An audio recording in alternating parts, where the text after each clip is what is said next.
అందరికీ నమస్కారం. నరసరావుపేట నియోజకవర్గానికి వైసీపీ సమన్వయకర్తగా ఒక మంచి మాస్ లీడర్ రానున్నట్టు కూడా మనకు తెలుస్తూ ఉంది.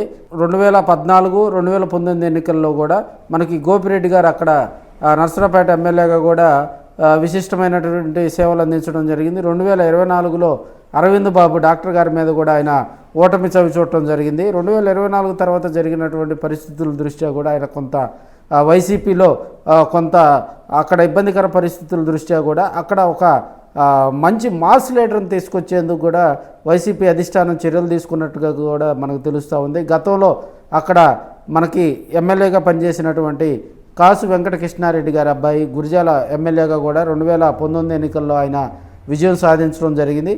2024 ఎన్నికల్లో కూడా ఆయన అక్కడ ఓటమి ఎరపతినేని శ్రీనివాసరావు గారి మీద కూడా అక్కడ ఓటమి చవి చూడటం జరిగింది.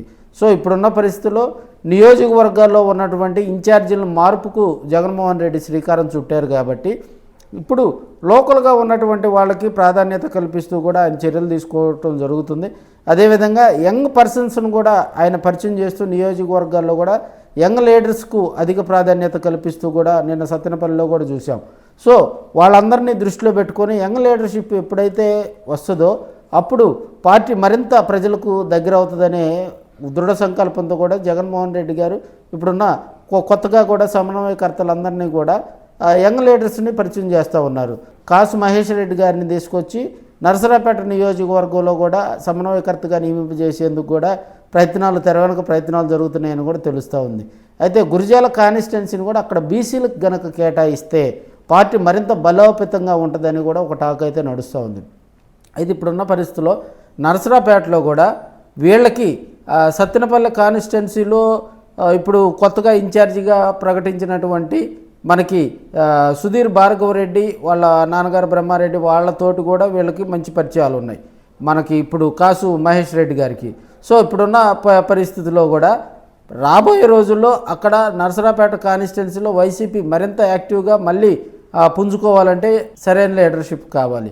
సో యంగ్ స్టార్స్ను ప్రోత్సహించే విధంగా మహేష్ రెడ్డిని కనుక అక్కడ కనుక కనుక వచ్చినట్లయితే ఆయనకు నరసరావుపేట కాన్స్టిట్యున్సీలో మంచి బలం చేకూరుతూ ఉంటుందని కూడా కొంతమంది అయితే తెలియజేస్తూ ఉన్నారు. రాబోయే రోజుల్లో కూడా జగన్మోహన్ రెడ్డి గారి దగ్గరికి సిఫార్సులు తీసుకెళ్ళినట్టుగా కూడా తెలుస్తుంది.